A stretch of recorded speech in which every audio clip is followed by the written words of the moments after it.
What happened to Macron and wife Brigitte? Let's learn it together.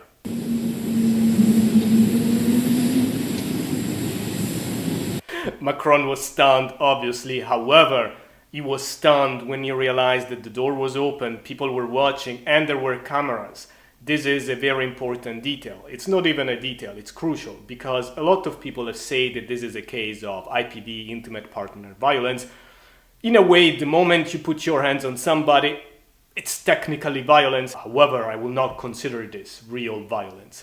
To me, it felt more like a shove in the sense of, get out of here. Maybe Macron was too much in her face, or they were arguing. Maybe he said some bad words and she pushed him away. Women are more emotional, they're more reactive. Keep that in mind. And this is not an excuse for Macron in accepting this behavior. As a matter of fact, if your woman respects you, she should never even think of laying hands on you. How do you handle if something like this happens to you? I recommend this. Intensity is the key. It's not in attacking back, it's not in yelling, absolutely not yelling. Intensity. For example, pause for a second. Let the gravity of the situation sink in, because it is grave, but let your pause and intensity do the talking. And then you say something. Make sure that this is the first and last time something like this ever happens. Did I make myself clear? Then let her speak. It's the gravity of your pauses, of your words, the intensity, your masculinity that does the talking. It's not you yelling or pushing back. You can use that as your warning. If something like this ever happens again, then I will have to make some more difficult decisions. And you lay the rules that it's not accepted, otherwise you may break up. Now let's keep watching. Trying to put a good face on a PR disaster.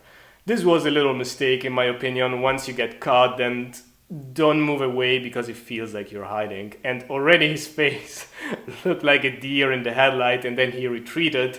Overall, it's not very good for him. He got shoved by his woman, and it's never good when your woman disrespects you, because it's crucial to have the respect of the people close to you.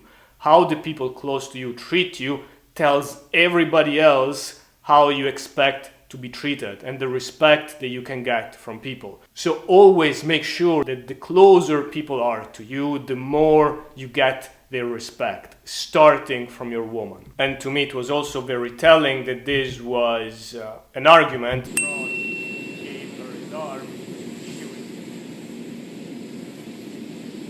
Fair enough if they were fighting. I think this was a strategic mistake from him because, again, women are more emotional, so you can expect her not to take your arm. Don't give your arm at all, right? You are the big leader here. You don't need necessarily to go hand in hand. You can walk and let her follow you.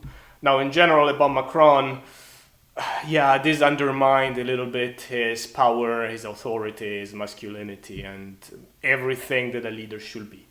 On the other hand, I have to say that there is a part of me who respects Macron because he liked an older woman, and yes, there is the other part of me who thinks you're young, you're good looking, you're wealthy.